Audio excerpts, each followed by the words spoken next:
While the outdoors can be dangerous and dark, there are good people in the world. What happens when someone needs help in the wilderness? Oftentimes, there's no one around to help. But in August 2020 in New Mexico, there was. This is the story of a kind hiker who helped rescue a man after the initial search for the lost hiker failed the first time. Tune in today to hear their stories. Welcome to Morbid Outdoors, the podcast that ventures deep into the shadows of the wild. Here, we unravel the mysteries of missing persons, explore spine-chilling legends, and share the most morbid stories that nature has to offer. From the depths of the dense forest to the highest mountain peaks, we'll uncover the secrets that lie hidden in the great outdoors. Join us as we navigate the eerie, the unexplained, and the terrifying. So if you dare, grab your gear and let's embark on a journey into the unknown. This is Morbid Outdoors.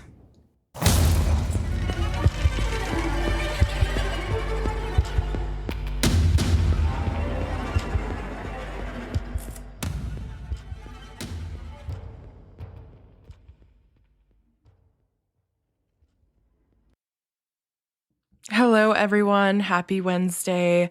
I am recording this pretty early in the morning, so I hope my voice isn't too morning-ish. My name is Elise. Did I already say that? Not sure. And I just want to say thank you so much for listening to Morbid Outdoors. I am your host, and I am so glad that you joined me this morning or whenever you are listening to this. I am dead tired after a very busy week and busy weekend. Yesterday, I went paddleboarding with a friend at Smith and Morehouse Reservoir, and if you've ever been there, you know just how beautiful it is. I love it because it's so large and so it's not super crowded. So that was fun. First paddleboard of the season yesterday, and now my mom and her best friend are coming into town. So I get to play tour guide for about 10 days. And some of the things we plan to do are go down to Moab, hike in and around Arches and Canyonlands and Dead Horse Point State Park. And then we're coming back up to the Salt Lake Valley, and we're going to do some hiking in the Big and Littlewood Cottonwood Canyons, take them out to Antelope Island. And yes, I know it's going to be super buggy, but my mom and her friend think that they can handle it. And I'm like, I'm not going to get out of the car. And then we also plan to go out in the high Uintas and do some hiking. So that's pretty much what I'm doing in June. When you're listening to this, actually, I will be in Moab hiking around. So I am pre-recording a lot of my episodes because of travel and, friends being in town, and just summer is really busy for me, even though I'm not working. It's just I try to cram pack as much as I can into June, July, and the first part of August. So I will not have any updates about the trip until probably July, because I have to pre-record all of these things pretty far in advance. So thank you for being understanding. And I do have to say, if you like podcasts in the outdoors, Dave Colley is currently putting one out right now. It's called Uinta Triangle, and it's really, really good. And it's about the Aussie hiker Eric Robinson that went missing while hiking in the high Uintas, the Highline Trail actually, and they found his remains 5 years later. So that's a podcast I've been listening to a lot right now. It's really good. And if you or anyone you know has ever successfully thru-hiked the Highline Trail or even half of it, can you please send me an email? Or I just want to know what your experiences of it are. It's a trail that I would love to do at least half, but I also haven't hiked in that specific hike area. I've done a lot of hiking in the Uintas, but not as far east over as where that starts. So I would love if you would contact me because I might have some questions, and yeah, I would love to do that. So, anyways, let's get started with our case today. So, at the time of this case, I actually lived in New Mexico at the time that this was unraveling. And I did see it on the local news, and I was very shocked and astounded by this story. Um, Basically, like, kind of like what was said earlier, someone found a missing or like injured hiker, and they, told authorities, and authorities went out to search and they couldn't find him. So then the original guy that found him went back and found him and led search and rescue to him. So I just think it's a great story. And we do like to talk about all the dark and spooky and deep and morbid things that happen outdoors, but there are a lot of good things that happen outdoors too. And so I just wanted to share this story because despite all the bad, there is some good. So, first of all, there are no negative reviews of this national forest or trail because that's just how amazing New Mexico is. I've covered a little bit about New Mexico on Patreon, kind of not in this same area, but general area. And there are literally no negative reviews. And that's probably a combination of it not being super popular, so more people aren't going to it to leave reviews about it. But also, it's just so pretty. And there is a reason why New Mexico is called the land of enchantment. I mean, if you've ever been, you know just what I'm talking about. It is such an amazing and beautiful state. So, no negative reviews for today, but the area we're going to be talking about is the Santa Fe National Forest. And I haven't done this trail personally, but I know it's a very popular trail, and I've kind of hiked in the general area, but not on this specific trail. So I have nothing super personal to discuss when it comes to the Windsor Trail, but this forest was established in 1915, and it covers over 1.5 million acres. So it is huge. Elevations range from 5,300 feet to 13,103 feet, when that peak is called Truchas Peak, and that is actually located in the Pecos Wilderness. So the Santa Fe National Forest is an amalgamation of the Jemez National Forest to the west of Santa Fe and the Pecos National Forest to the east. And so, they were three different national forests at one point in time, and then they were administratively combined, which we know happens often with smaller national forests. So that is exactly what happened with the Santa Fe National Forest. So the trail specifically we're going to be discussing today is the Windsor Trail, and it's 9 miles long, and it's rated as moderate, and it does receive heavy use. Its highest and lowest points are 11,000 and 8,500 feet. So it starts pretty high and it ends pretty high. This is from All Trails. Quote, discover this 13.5-mile out and back trail near Santa Fe, New Mexico. Generally considered a challenging route, it takes an average of 7.5 hours to complete. This is a popular trail for hiking and running, but you can still enjoy some solitude during quieter times of the day. The best time to visit the trail are April through November. Dogs are welcome, but must be on a leash. So, as you can probably tell, I said 9 miles and then 13.5. So basically, you could push to the summit of Santa Fe Baldy, but that's not what this family was doing. So that's why there's a mile discrepancy. It just depends on what part of the trail you're going to hike and where you're going to start and end. It says it's a great trail to enjoy spring months when the wildflowers are abundant and there can be heavy winds, and the trail is exposed to the sun in many places.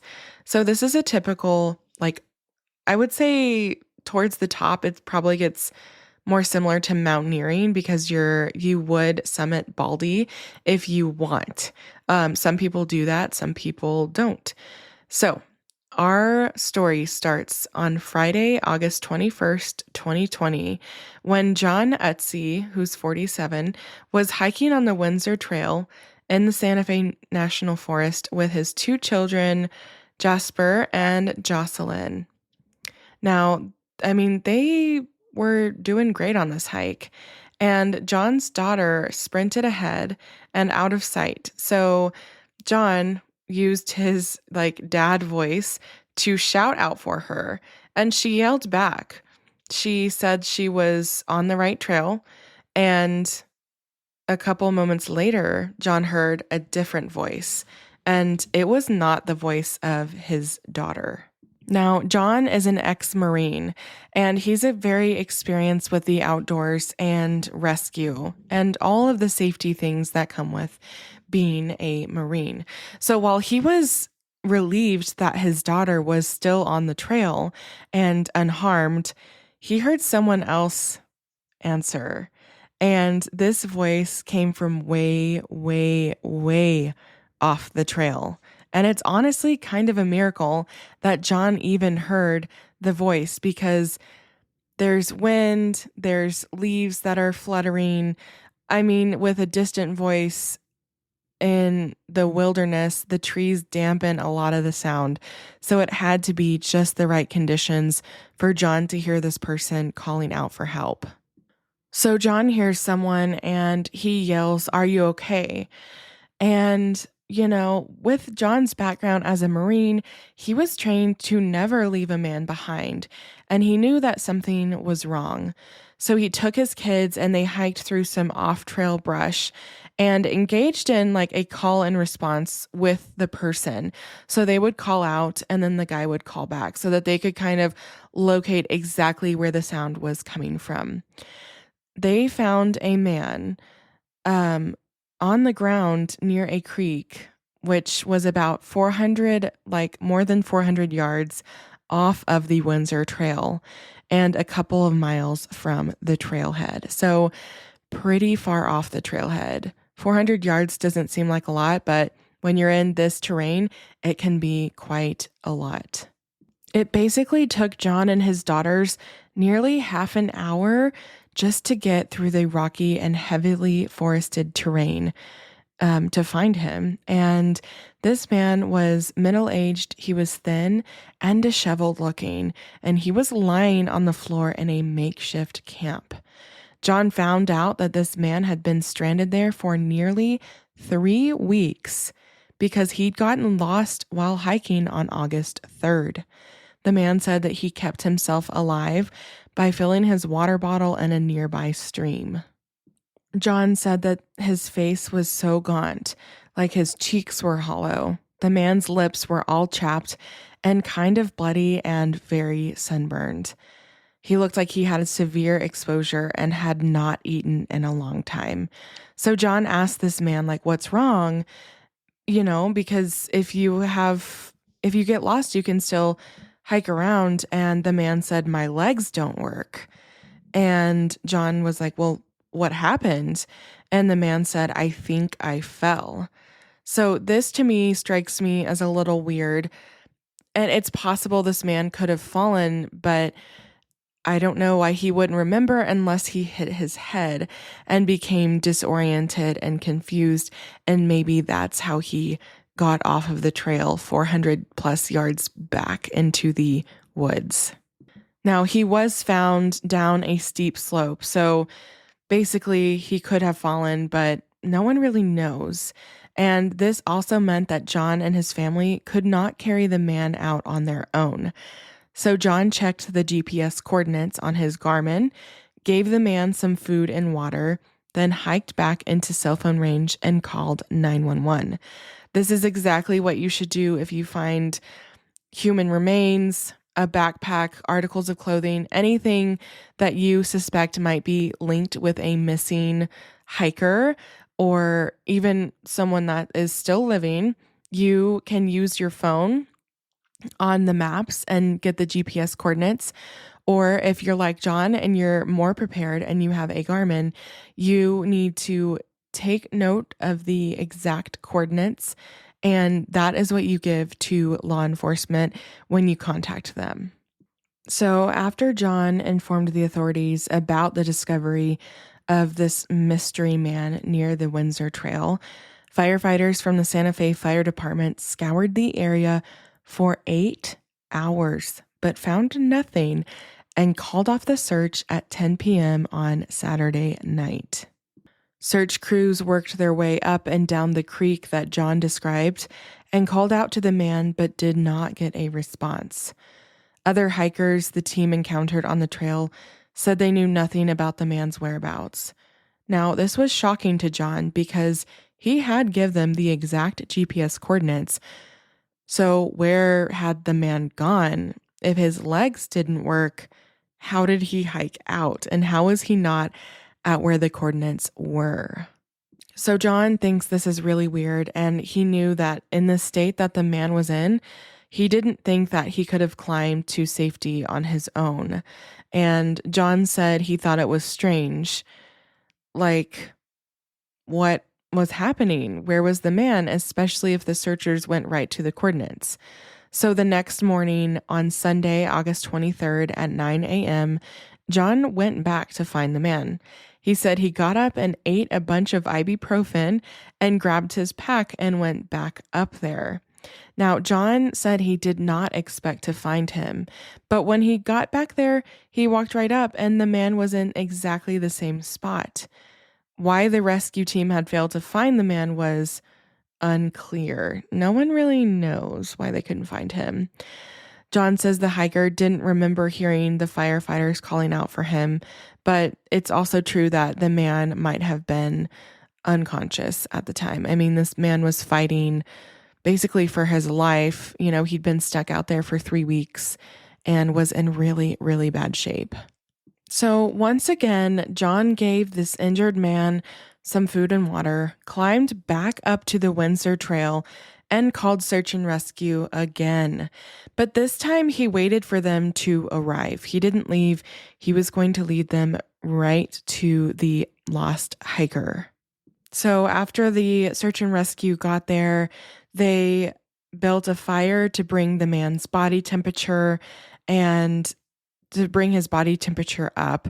And they also gave him food and water. Now, apparently, the man suffered from chronic back pain and again injured his back while hiking and could not stand or walk. He reported that his gear was stolen, at which he got lost and disoriented. So he only became lost and disoriented after someone stole his gear. Now, this is odd to me, but if you're also familiar with New Mexico, maybe it's not that shocking. Theft is a huge problem in New Mexico, although I don't know if he was like mugged on his hike and it was stolen or if it was before. I'm assuming it was during his hike, which is just really, really freaking sad because this man was out trying to enjoy a hike and someone stole his gear. So I don't know who would do that. Or if possibly they saw the gear and he wasn't around and they thought maybe they should bring it in. I don't know, but someone took his gear. And so that basically left him stranded and without any sort of water or basically anything he came with. He was just out in the woods with nothing. His back was so injured that he could not stand up or walk. So there's no way that he could have walked out of this. And honestly, it's just a miracle that John heard this man because this trail is pretty popular. And I'm sure that a lot of people hiked right by and didn't even know that someone was stranded out there for 3 weeks on the brink of death. Now, Captain Nathan Garcia of the Santa Fe Fire Department said that the hiker relied on his filtered water bottle for sustenance during his 2-week ordeal. He would wiggle his way to the stream. He would drink the water from the stream and then would wiggle his way away from the stream at nightfall because of the colder temperatures that the stream brought. Jocelyn, which was one of John's kids, she said that she believed her father's booming voice might have been the first one that the missing man had heard in days, despite the fact that the trail was covered with hikers. She said, "We're naturally loud people." Her brother Jasper said that when he gave the man a power drink and some food, the hiker said, "Thank you, young man." They said he was very polite. Garcia said the missing hiker was dressed in layers, which probably helped save his life. If Mr. Utsi had not found him, we might never have known he was there. And that's basically the rest of the story. Now, you might be wondering, like, well, how did this man hear John's voice but no one else's? There were other hikers on the trail that day. If you remember, Jocelyn ran up ahead on the trail, and John used his loud dad voice, is what I call it, to call out to her. So something, I mean, if you know what I'm talking about, you know, someone that just has that they can turn it on in an instant, that very loud, booming voice. And that probably carried far enough through the trees and all the other sounds of nature so that that man could hear it. What is the most remarkable thing about this story is not that someone was found outside and was rescued. It's the fact that he had to be found twice, because search and rescue did not find him the second time. Now, I could not find the exact reporting, but at the time that this was happening, I had heard/read online back in 2020 that vultures were actually circling this area. That is how close to death that this man was, and that they were kind of signaling to the area. And if you're listening to this podcast, I'm assuming that you know a lot of outdoor stories and morbid stories about outside, but that's often how they locate a lot of dead bodies or remains outdoors. If someone's missing, they look for the carrion birds that start circling, and it's really, really morbid, but that the wildlife is a huge kind of tell or giveaway when you're looking for a cadaver or a corpse outside. So yes, while there are a ton of deep, dark, creepy, just morbid things that happened in our great outdoors, not everything's bad, and there are good people, just like John Utsi, who rescued a man who was very likely on the brink of death. So I am going to put in my sound bit about the 10 essentials that you need when you're recreating outside. They never released the name or identity of that man to the public, and that's why I did not mention who he was, because it was not made publicly available.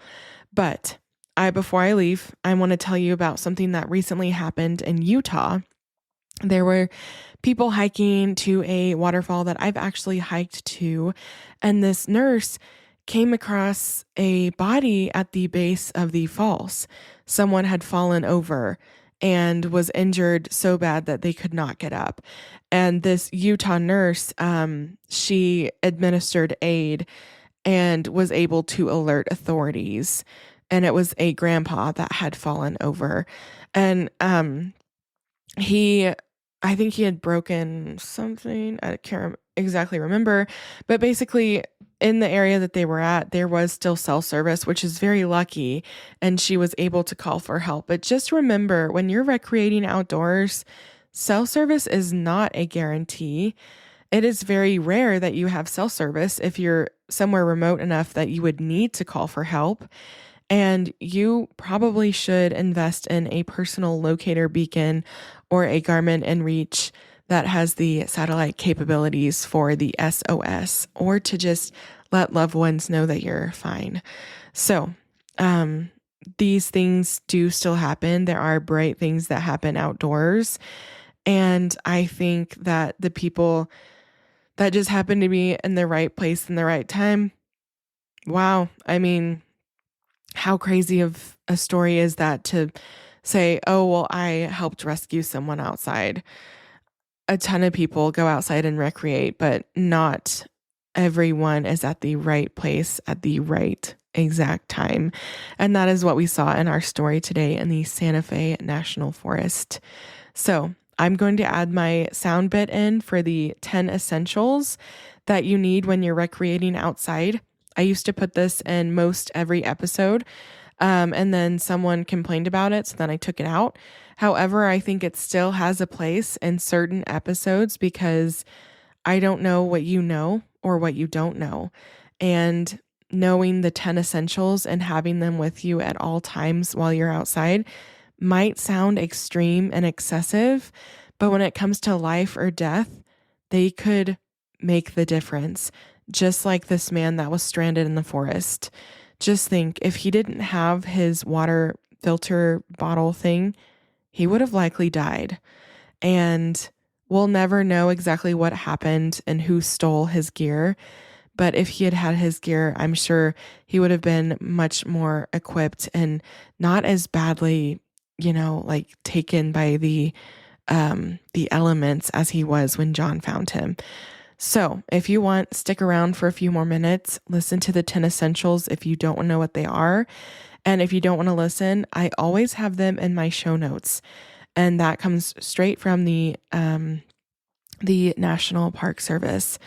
Okay, here we go. Let's talk about the 10 essentials everyone needs to carry while they're outdoors. The 10 essentials are only the basic items you should have with you. You may need additional items depending on the activity in which you participate. Visit the park's website to learn more about the park and your activity before you head out. So, our 10 essentials. The first is navigation. Navigation systems are used when planning your route before your trip and when you need help orienting yourself in surroundings during your activity. Know how to use a topographical or relief map as well as your compass or GPS unit before going out. So when I say navigation, I mean you need a map, compass, and GPS system. Personally, I have a Garmin InReach Mini, and it is the best purchase I have ever made as it can save my life. The second essential is sun protection. Sunglasses, sunscreen, and hat. Sun protection is necessary to protect your skin and eyes against harsh UV rays that are responsible for sunburns and skin cancer. Consider using sunglasses, sunscreen, and hats. Sun protection clothing, such as pants and long-sleeve shirts, can also help minimize your exposure to the sun. The third essential is insulation. Jacket, hat, gloves, rain shell, and thermal underwear. Nature is unpredictable. Be prepared for sudden changes in weather conditions. Pack an extra layer of clothing that reflects the most extreme conditions you could encounter. The fourth essential is illumination. Lighting is indispensable in the outdoors where there is no conventional light. Items include flashlights, lanterns, and headlamps. Headlamps are preferred light source because they are hands-free. Be sure to pack extra batteries. The fourth is first aid supplies. Be prepared for emergencies by packing first aid supplies with you. Start with a pre-made kit and modify it to fit your trip and your medical needs. Check the expiration date on all items and replace them as needed. Consider including an emergency guide in case you are faced with an unfamiliar medical emergency. The fifth essential is fire. Fire can be an emergency signal and a heat source for cooking and staying warm. Pack matches, preferably waterproof, and fire starters. Those are items that can catch fire quickly and sustain flame, like a lighter. Familiarize yourself with the fire use regulations of your park before heading out. The next essential is repair kit and tools. This is something that I use less, but it's always a good idea to have. Carry a basic repair kit with you to help repair equipment. The kit should include items such as duct tape, knife, and scissors. Consider packing a multi-tool, a compact version of many tools that include a knife, screwdriver, can opener, etc. Be sure to bring any tools specific to your trip and your activity. The next essential is nutrition. You should always be prepared for the possibility of changes to your trip plans. Pack an extra day's food supply, preferably no-cook items that have good nutritional value, in order to keep your energy high. Salty and easy-to-digest snacks such as trail mix, nuts, and granola bars work well for outdoor activities. The next essential is hydration. Staying hydrated on your trip is of the utmost importance. Physical activity increases your risk of dehydration, which can lead to negative health consequences. If you're active outdoors, especially in hot weather, you should drink water often and before you feel thirsty. Prepare your water before you need it and do not allow yourself to become dehydrated. Before heading out on your trip, be sure to identify if there are any bodies of water at your destination that you could collect water from and treat using your water treatment supplies. The next essential is emergency shelter. Shelter is one of the most important elements during an emergency survival situation. It can protect you from severe weather conditions and exposure to the elements. A tent, tarp, bivy sack, or emergency space blanket are all lightweight options for your emergency shelter. Just remember that the 10 essentials are the minimum that you need to bring with you while you're recreating outdoors. Your safety is your responsibility while outdoors. Wow, it sounds like I need to re-record that because I recorded it in our rental and the sound was way different in that recording space than what it is now. So I might re-record that this summer to sound a little bit nicer, but thank you so much for listening today. I'll see you guys next week and have a great weekend. Get outside. As always, recreate responsibly and remember, sometimes the great outdoors aren't always great. Thanks for listening to Morbid Outdoors. If you're enjoying what you're hearing, make sure to subscribe to the show on your favorite podcast platform. It's free, easy, and it helps us out immensely. When you subscribe, you get updates on our latest episodes, and it also boosts our visibility, making it easier for other curious souls to find us. Another great way to support Morbid Outdoors is by leaving us a review. Whether you're on Apple Podcasts, Spotify, or wherever you listen, a quick review helps us know what you love about the show. Find us on Instagram and Facebook at Morbid Outdoors Podcast. You can email us case suggestions and your campfire stories at morbidoutdoorspodcast@gmail.com. Thanks so much for the support, and I'll see you next time.